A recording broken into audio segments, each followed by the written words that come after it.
Puji nama Tuhan, di bulan yang baru ini kita akan belajar tema yang baru, brick by brick. Diterjemahkan sebagai satu demi satu, satu demi satu. Saya mendasari di dalam kitab Yosua pasal 4 ayat 1 sampai 14. Jemaat tetap dalam posisi duduk, saya akan baca secara perlahan-lahan.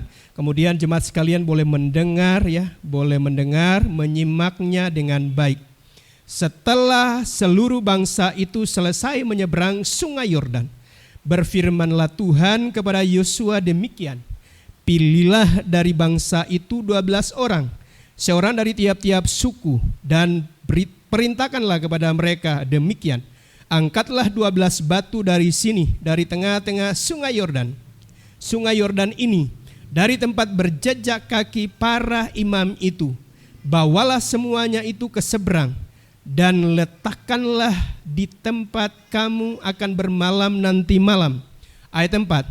Lalu Yosua memanggil ke-12 orang yang ditetapkannya dari orang Israel itu, seorang dari tiap-tiap suku. Dan Yosua berkata kepada mereka, menyeberanglah di depan tabut Tuhan Allahmu ke tengah-tengah sungai Yordan, dan angkatlah masing-masing sebuah batu ke atas bahumu menurut bilangan suku orang Israel, supaya ini menjadi tanda di tengah-tengah kamu jika anak-anakmu bertanya di kemudian hari, apakah artinya batu-batu ini bagi kamu, maka haruslah kamu katakan kepada mereka bahwa air sungai Yordan terputus di depan tabut perjanjian Tuhan ketika tabut itu menyeberangi sungai Yordan. Air sungai Yordan itu terputus, sebab itu batu-batu ini akan menjadi tanda peringatan bagi orang Israel untuk selama-lamanya. Ayat 8, maka orang Israel itu melakukan seperti yang diperintahkan Yosua. Mereka mengangkat 12 batu dari tengah-tengah sungai Yordan, seperti yang difirmankan Tuhan kepada Yosua menurut jumlah suku Israel. Semuanya itu di bawah mereka lah ke seberang, ke tempat bermalam, dan diletakkan di situ. 9. Pula Yosua menegakkan 12 batu di tengah-tengah sungai Yordan itu, di tempat bekas berjejak kaki para imam pengangkat tabut perjanjian itu. Batu-batu itu masih ada di sana sampai sekarang. Ayatnya yang ke-10. Para imam pengangkat tabut itu tinggal berdiri di tengah-tengah sungai Yordan sampai selesai dilakukan segala yang diperintahkan Tuhan kepada Yosua untuk disampaikan kepada bangsa itu sesuai dengan segala yang diperintahkan Musa kepada Yosua, maka menyeberanglah bangsa itu dengan cepat-cepat. Ayat 11, ketika seluruh bangsa itu selesai menyeberang, maka menyeberanglah tabut Tuhan itu serta para imam di depan mata bangsa itu. Juga Bani Ruben, Bani Gad, dan suku Manasye yang setengah itu menyeberang dengan bersenjata di depan orang Israel itu seperti yang dikatakan Musa kepada mereka. Kira-kira 40.000 orang yang siap untuk berperang menyeberang di hadapan Tuhan ke dataran Yeriko untuk berperang. Ada frasa di mana di dalam ayatnya yang ke-12-13 ini disebut secara khusus ada 2,5 suku, yaitu suku Ruben dan suku Gad, dan setengah daripada suku Manasye. Mereka itu yang menyeberang hanya orang yang sanggup berperang, jadi yang laki-lakinya. Sementara yang anak-anak dan perempuan itu tinggal di sisi timur daripada sungai Yordan. Kenapa demikian? Karena mereka sudah merasa nyaman ketika berada sebelum menyeberang sungai Yordan. Makanya kemudian mereka meminta, sudahlah, mereka tidak mau menyeberang ke seberang sungai Yordan dari sisi baratnya. Dan mereka kemudian membuat suatu perjanjian dengan Musa bahwa sekalipun mereka sudah tinggal di wilayah itu, tetapi para prajuritnya, orang-orang yang sanggup mengangkat senjata dan yang sanggup berperang harus menyeberang. Dan kira-kira jumlahnya itu ada 40.000 orang. Ya, kita ke bagian ayatnya yang terakhir.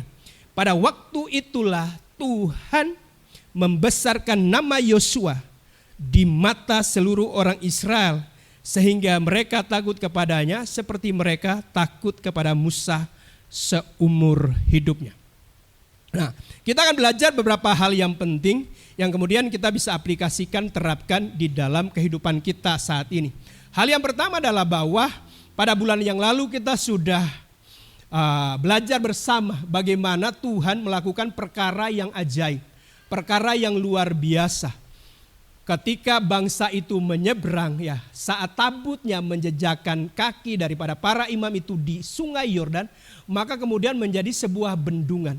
Bendungan itu kira-kira dari pinggiran kota Manado sampai Tondano, sekitar 30-an kilometer kurang lebih, saudara ya. Jadi air itu sama sekali berhenti. Dan itu adalah suatu peristiwa yang luar biasa sekali, saudara. Peristiwa yang tidak kalah hebatnya ketika bangsa Israel menyeberang di tanah yang kering ketika keluar dari tanah Mesir, menyeberangi Laut Teberau. Makanya kemudian dibuatlah suatu tanda peringatan, ya. Tanda peringatan dengan mengangkat batu, saudara, ditaruh di bahu. Itu artinya batu itu bukan batu yang sedang. Batu itu bukan batu yang kecil. Batu itu adalah batu yang besar. Kenapa?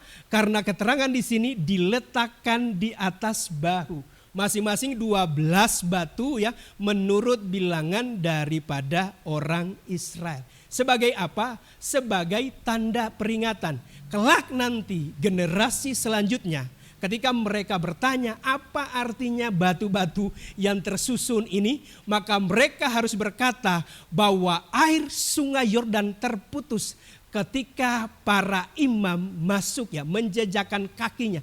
Ketika mereka membawa tabut perjanjian itu, maka dikatakan air Sungai Yordan terputus di depan daripada tabut perjanjian itu. Jadi sebagai suatu peringatan. Di dalam ayatnya yang ke-5 sampai ayatnya yang ke-7 dengan sangat jelas sekali dikatakan, ya, sebuah batu di atas bahumu menurut bilangan suku orang Israel, supaya apa? Menjadi tanda di tengah-tengah kamu. Dan kemudian di bagian terakhirnya, sebab itu batu-batu ini akan menjadi tanda peringatan bagi orang Israel untuk apa? Untuk selama-lamanya. Saat kita berjalan-jalan di seputaran Minahasa ini, ya, dari kota Manado, kemudian di seputaran Minahasa, ya, maka kita akan mendapati mungkin puluhan, ya, monumen, tugu, batu peringatan, saudara, ya. Tentunya setiap itu dibuat karena mengingat atau sebagai suatu tanda peringatan bahwa di masa yang lalu pernah terjadi sebuah peristiwa yang layak kemudian dijadikan monumen, tugu atau patung yang mengingat orang yang melakukannya. Maka saya ingin pada pagi hari itu menyegarkan setiap ingatan kita tentang patung-patung, ya, atau tugu atau monumen yang ada di wilayah Sulawesi Utara. Bisa tampilkan pertama? Ya, ada yang tahu kalau ini apa? Terletak di pertigaan ketika kalau jalan ujung daripada jalan Samratulangi, belok kanannya ke Pasar 45, ke Taman Kesatuan Bangsa, kemudian kalau lurus agak menyamping sedikit ke arah Jumbo, ya. Itu adalah monumen pendaratan batalion Worang, saudara, ya. Sebagai mengingat tentang satu batalion yang begitu luar biasa. Karena di Indonesia Timur di tahun-tahun 50-an itu terjadi berbagai pemberontakan. Di Makassar ada Kahar Musakar, kemudian ada RMS di Maluku, di Ambon, kemudian di sini ada PRRI Permesta, Perjuangan Rakyat Semesta. Nah, batalion Worang inilah yang berperan, makanya kemudian dibuat tugunya, dibuat monumennya sebagai pengingat akan jasa daripada batalion Worang, dipimpin oleh orang Kawanua, kelahiran Tontalete, Mayor Hein Victor Worang yang kelak nanti jadi gubernur Sulawesi Utara. Nah, itu, ya. Jadi monumen ini ditampilkan fotonya, pantasan kayak ini. Kalau ini batu, ya, ditampilkan. Makanya kok melihatnya saya juga tidak melihat di sini, saudara. Jadi bisa ditampilkan. Ya, ini, ya, pernah berubah. Jadi ini warna hijau lumut, saudara, ya. Warna hijau lumut pernah berubah jadi warna kuning. Karena waktu itu wali kota Manadonya dengan latar belakang warna kuning, kemudian diprotes oleh masyarakat. Lah, itu kok kenapa tentaranya jadi warna kuning? Kemudian wali kotanya enteng saja ngomong, oh itu baru cat dasar. Nah, Anda melihat kalau yang ke arah menyamping ke depan ini ya, bisa terlihat ada 5 tentara ya. 5 patung tentara atau monumen tentara, sebetulnya 7 ya, 7 tentaranya sudah. Yang 2-nya menghadap, kalau yang ini menghadap ke arah selatan, yang 2-nya menghadap ke arah utara. Kenapa kemudian 7? Kenapa bukan 5? Kenapa bukan 12 misalnya? Karena 7 itu adalah batalion Worang itu terdiri dari 7 kompi, saudara ya. 6 kompinya dipimpin oleh putra-putra Minahasa, saudara. 1 kompinya dipimpin oleh Andi Odang. Saya mencari riwayat Andi Odang karena beliau karena ada nama Andi Odang pernah jadi gubernur Sulawesi Selatan, tapi nggak ketemu. Cuma ketemunya ada ya dalam karirnya dia pernah menjadi pimpinan kompi, kemungkinannya gabung di dalam batalion daripada HV Worang ini, saudara ya. Jadi kenapa kemudian dibuatkan monumennya? Karena peristiwa yang luar biasa di masa lalu. Pergolakan terjadi di wilayah Indonesia Timur. Nah, batalion Worang inilah yang menumpasnya, saudara. Membuat keutuhan untuk NKRI, saudara ya. Sehingga dibuat monumennya.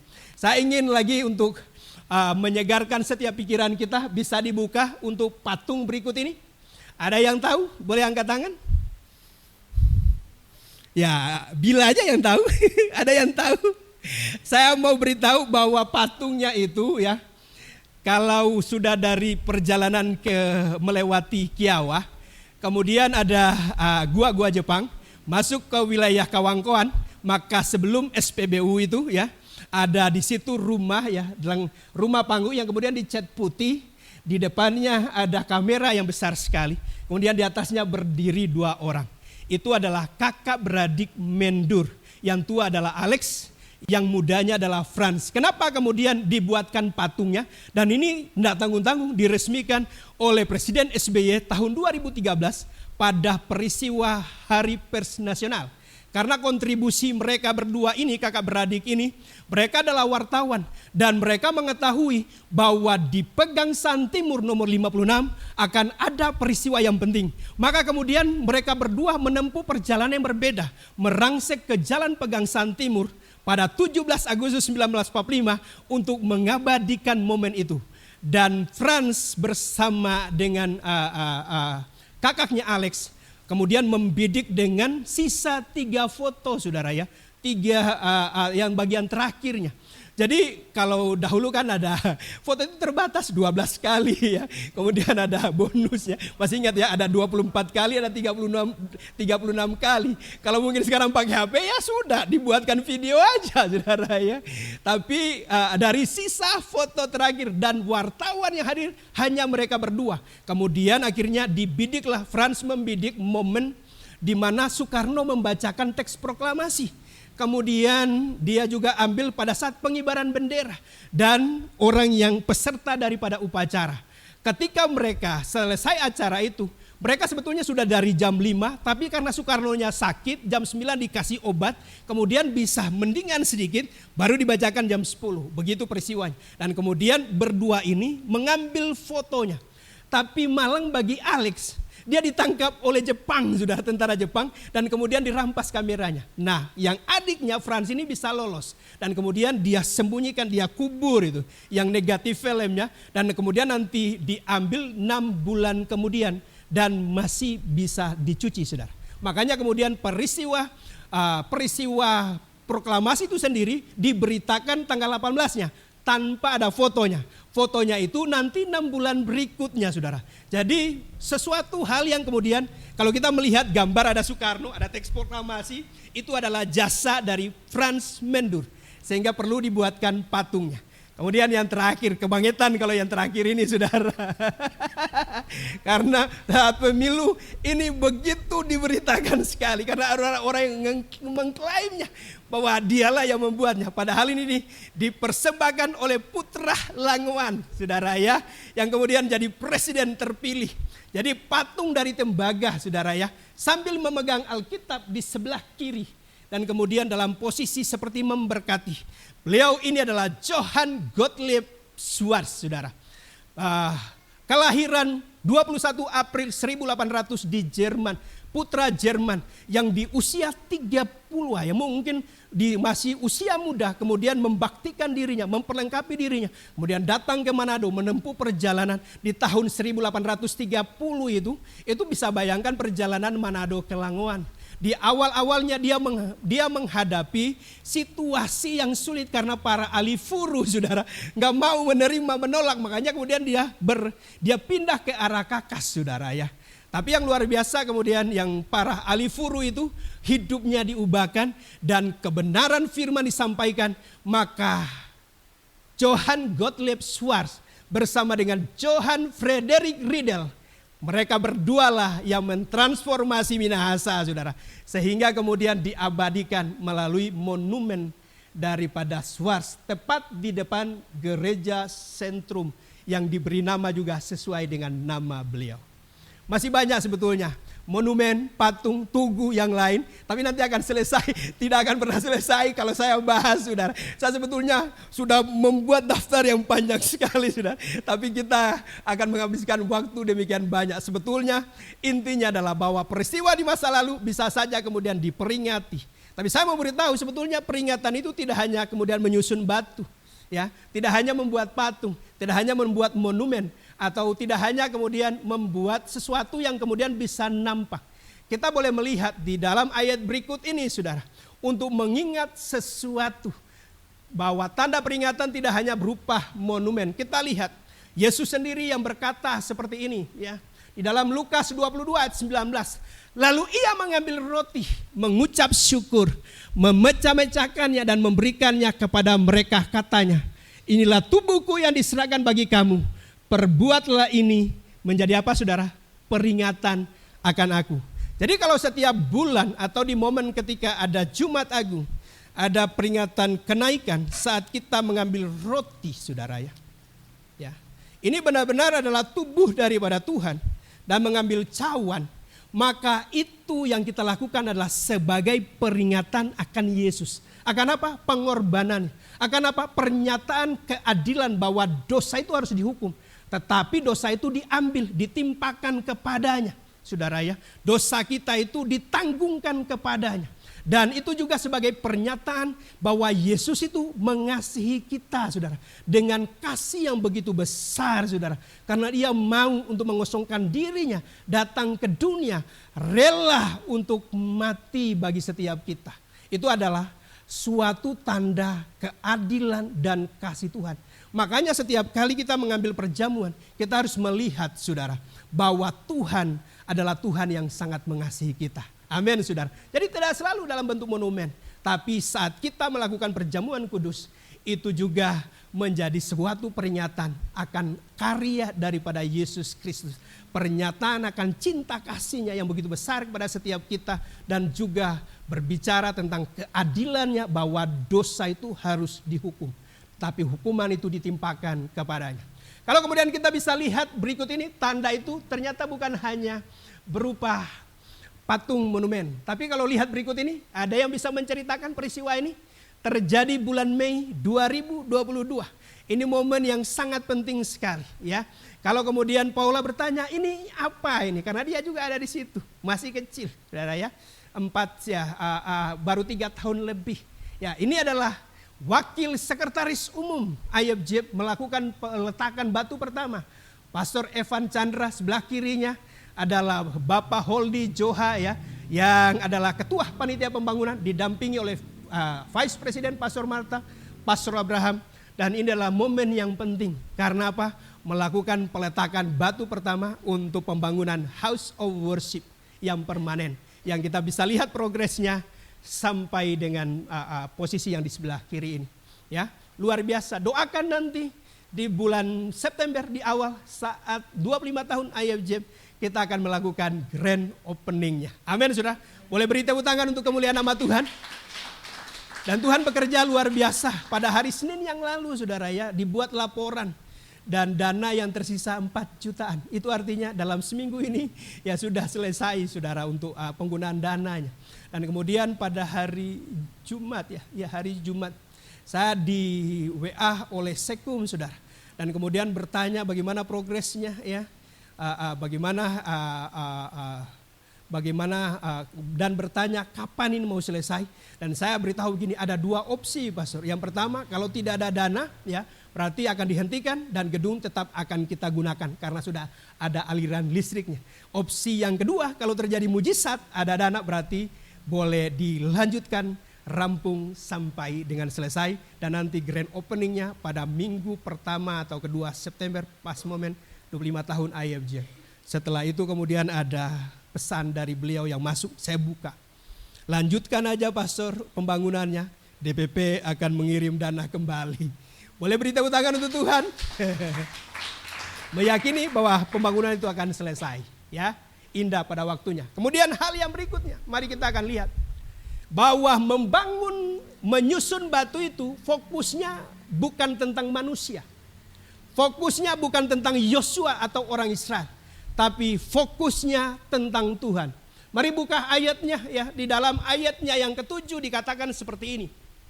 Kalau kemudian ada anak-anak yang bertanya, harus dijawab seperti ini. Maka haruslah kamu katakan kepada mereka bahwa air sungai Yordan terputus di depan apa saudara? Tabut perjanjian Tuhan.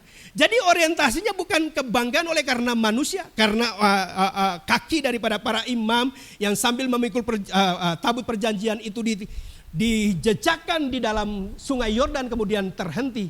Tapi fokusnya kepada siapa? Kepada tabut yang merupakan perlambang kehadiran Tuhan. Jadi ketika membangun sesuatu saudara, itu harus orientasinya untuk kemuliaan nama Tuhan saudara. Amin. Kalau Tuhan tidak berkarya, bekerja secara ajaib luar biasa, gak akan pernah terjadi. Bagaimana mungkin kemudian kaki itu bisa menghentikan saudara, bisa menghentikan luapan daripada sungai Yordan. Hanya karena Tuhan melakukan perkara yang ajaib, perkara yang luar biasa, maka itu boleh terjadi saudara ya. Jadi kita harus taruh di dalam hati kita saudara. Sekalipun kita itu dipakai luar biasa, jangan sampai kemudian orientasinya kepada kita. Kalau bukan saya, kalau bukan aku, suasana praise and worshipnya gak akan seperti ini. Kalau bukan pastor yang khotbah, kayaknya enggak afdol deh. Jangan kemudian melihat kepada manusia, tapi kepada Tuhan yang dapat memakai kita secara luar biasa. Maka segala pujian, hormat itu hanya bagi Tuhan. Karena di sini dikatakan air sungai Yordan itu terputus. Di mana saudara? Di depan tabut perjanjian Tuhan. Bukan karena kaki-kaki daripada para imam yang memang keturunan Lewi yang menjejakkan di dalam aliran sungai Yordan itu. Tapi karena Tuhan. Next. Di dalam 1 Tawarik 16 ayat 24 ini dikatakan begini. Ceritakanlah kemuliaannya di antara bangsa-bangsa dan perbuatan-perbuatannya yang ajaib di antara suku-suku bangsa. Jadi ketika mereka menyusun batu itu saudara, yang harus diceritakan adalah perbuatan Tuhan yang ajaib itu. Harus disampaikan perbuatan Tuhan yang luar biasa itu. Bukan tentang manusia. Bahkan ayat ini diulang secara persis di dalam Mazmur saudara. Mazmur 96 ayat 3 dikatakan ceritakanlah kemuliaannya di antara bangsa-bangsa dan perbuatan-perbuatan yang ajaib di antara segala suku bangsa. Jadi kalau setiap kita tuh mengalami mujizat saudara. Setiap kita tuh mengalami perkara-perkara yang ajaib. Yang harus diceritakan, yang harus ditinggikan, dimuliakan siapa saudara? Tuhannya saudara. Tapi terkadang ya ada yang kemudian nyerempet-nyerempet mengambil kemuliaan Tuhan saudara ya. Dan kita harus bisa membuat hati kita ini tetap saudara dalam kerendahan hati di hadapan Tuhan. Kalau Tuhan melakukan perkara yang ajaib, perkara yang luar biasa, yang diceritakan adalah kebesaran Tuhan. Yang diceritakan adalah kemuliaan. Poin yang berikutnya saudara ya. Kalau kita menceritakan kemuliaan Tuhan, nanti di bagian ujungnya saudara ya, Tuhanlah yang membesarkan nama seseorang. Di bagian ayat 14-nya dikatakan bahwa Tuhanlah yang kemudian membesarkan nama Yosua.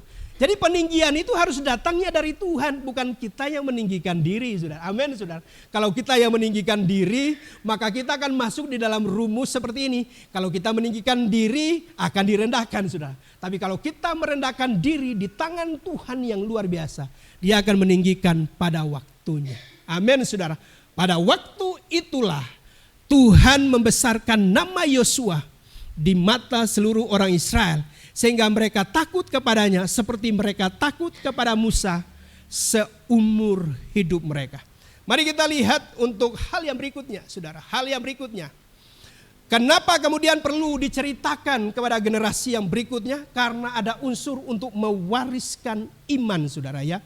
Jadi saat menceritakan akan perbuatan Tuhan, membuat generasi selanjutnya, saudara, itu bisa mengetahui bahwa Tuhan yang mereka sembah adalah Tuhan yang luar biasa. Saat ketika mereka keluar dari Mesir, bagaimana Tuhan melakukan perkara yang luar biasa. Saat mereka ada di padang gurun, bagaimana mereka mengalami akan pemeliharaan Tuhan yang luar biasa. Saat mereka menyeberangi Sungai Yordan, ya, bagaimana kemudian Tuhan menghentikan aliran Sungai Yordan saat tabut itu yang dibawa oleh para imam menjejakkan kakinya di aliran itu, tabut itu berhenti. Itu akan membangkitkan suatu iman, keyakinan bahwa Tuhan yang disembah oleh Allah nenek moyang mereka, ya, oleh nenek moyang mereka adalah Allah yang perkasa, Allah yang ajaib, Allah yang luar biasa yang melakukan pekerjaan-pekerjaan besar. Pekerjaan yang tidak bisa dipahami, dimengerti secara akal manusia. Amin, saudara. Jadi perlu untuk diceritakan kenapa mewariskan iman, saudara, kepada generasi berikutnya. Itu sebabnya saya mendorong untuk setiap kita, saudara, perbuatan-perbuatan Tuhan di dalam kehidupan kita, kita perlu ceritakan kepada anak-anak kita, saudara. Karena itu akan membangkitkan iman kepada mereka. Seperti yang dilakukan oleh seorang Timotius. Jadi Timotius itu memperoleh imannya dari mana? Generasi sebelumnya. Dari neneknya Lois yang diturunkan kepada Eunike, yang diturunkan kepada Timotius. Saya yakin melalui perilaku kehidupan, melalui kehidupan sehari-hari di dalam keteladanan, membuat Timotius bisa melihat neneknya, bisa melihat mamanya, bagaimana kemudian iman mereka kepada Tuhan, dan melalui pengajaran-pengajaran. Penting setiap kita selaras, saudara. Apa yang kita sampaikan dengan kehidupan kita. Dan kita perlu ceritakan kepada generasi kita selanjutnya. Dari generasi kepada generasi, ya, iman itu diwariskan seperti Tuhan yang kemudian disebut sebagai Allah Abraham, Allah Ishak, Allah Yakub, saudara. Dari 3 generasi, dari generasi Abraham ke generasi Ishak ke generasi Yakub selanjutnya, saudara. Dan kita pun harus memiliki suatu tanggung jawab yang sama untuk mewariskan iman yang kita peroleh dari generasi sebelumnya kepada generasi yang akan datang. Supaya generasi kita tidak menjadi generasi yang terhilang. Supaya generasi kita mengikuti jejak-jejak iman kita. Dan mereka menjadi orang-orang yang melayani dan memuliakan nama Tuhan dan menjadi berkat buat banyak orang. Amin, saudara ya. Jadi dari Josia, dari Joy harus ceritakan kepada generasi selanjutnya.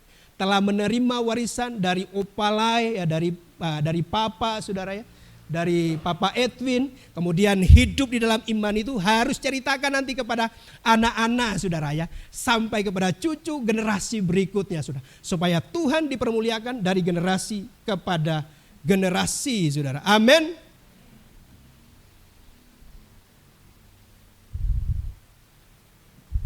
Di dalam Ulangan ayat 6 sampai 7. Yang di atasnya tentang Timotius, ya, yang ayat sebelumnya, ya. Teringat akan imanmu yang tulus ikhlas, iman yang pertama-tama hidup di dalam nenekmu Lois dan di dalam ibumu Eunike, dan yang aku yakin hidup juga di dalam dirimu. Kemudian di dalam Ulangan 6 ayatnya yang ke-7, ya. Ulangan 6 ayatnya yang ke-7 dikatakan seperti ini. Haruslah engkau mengajarkannya berulang-ulang kepada anak-anakmu dan membicarakannya apabila engkau duduk di rumahmu, apabila engkau sedang dalam perjalanan, apabila engkau berbaring, dan apabila engkau bangun. Ada tanggung jawab buat setiap kita untuk mengajarkan kepada anak-anak kita, kepada cucu kita. Apa itu? Harus takutlah akan Tuhan.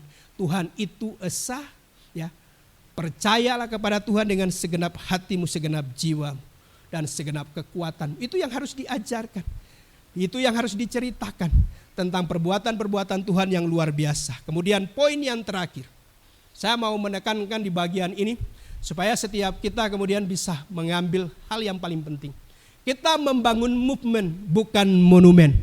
Urusan monumen nanti di generasi berikutnya boleh menilai apa yang kita kerjakan. Karena yang namanya Dr. Samratulangi nggak pernah meminta untuk namanya diabadikan di universitas, di bandara, dibuatkan patung di mana-mana. Tapi yang dia lakukan adalah sesuatu yang berdampak atas Indonesia, atas Sulawesi Utara, ya. Dan mari hari ini saya mengajak untuk setiap kita membangun movement, bukan monumen, saudara. Katakan kiri kanan, bangun movement, bukan monumen. Kenapa kita harus membangun monumen, bukan movement? Mari kita lihat kembali foto dari Pastor Evan, saudara, ya. Dan di sampingnya nanti akan seperti ini. Tapi saya mau beritahu, saudara, bahwa bukan tujuan supaya kita memiliki gedung ini, saudara. Gedung ini adalah sarana. Gedung ini adalah infrastruktur bagi setiap kita untuk mengalami movement yang lebih lagi, saudara. Kalau ini sebagai tujuan, ya begitu selesai ya sudah, saudara. Tapi itu adalah sarana untuk kita gunakan di dalam movement yang akan diberikan oleh Tuhan kepada setiap kita untuk kita jalani. Supaya kita boleh memperoleh, ya, boleh memiliki panggilan di dalamnya. Movement apa yang sedang Tuhan kerjakan di gereja ini? Mungkin ada beberapa hal, tapi saya memberitahu yang paling inti adalah movement tentang pemuritan. Katakan bersama, pemuritan. Movement tentang pemuritan. Jadi pemuritan ini di dalam IFJ ada dua hal yang penting. Yang pertama adalah melalui care group, saudara. Saya rindu untuk setiap jemaat mengambil bagian secara aktif untuk berada di dalam care group, saudara. Ya, karena di care group itu pola pemuritannya akan terjadi. Dan setiap kita didorong, saudara. Baik yang care group leadernya, demikian juga untuk semua anggotanya harus melakukan satu demi satu, demi satu, demi satu, demi satu memanggil setiap jiwa, saudara. Satu demi satu, demi satu, demi satu membangun setiap jiwa-jiwa. Untuk kemudian mengajak siapapun yang namanya people, saudara. Mengajak siapapun untuk yuk join, untuk yuk gabung. Dan di sana akan mengalami suatu pertumbuhan rohani. Setelah secara kuantitasnya, ya mungkin jumlahnya sudah 20, ya perlu untuk kemudian dibagi menjadi 2, saudara. Kalau udah dibagi menjadi 2, berarti sudah ada apa, saudara? Sudah ada multiplikasi, berarti sudah ada leader yang baru, saudara, ya. Sudah ada kepemimpinan yang baru dan kemudian melakukan apa lagi? Ya satu demi satu, demi satu, demi satu. Mulai apa, saudara? Mulai mengajak yang lain. Dan saya percaya seperti gereja mula-mula, bahwa tiap hari Tuhan menambah bilangan orang-orang yang percaya di dalam persekutuan mereka, membuat Injil daripada Yesus Kristus itu memenuhi kota Yerusalem, saudara. Amin, saudara. Dan hal yang kedua adalah pemuritannya melalui discipleship journey. Dan saya bersyukur bahwa movement itu sementara terjadi, saudara, ya. Ya, jadi bagaimana Pastor Eren memuridkan satu demi satu, demi satu, demi satu, demi 2 sekarang, saudara, ya.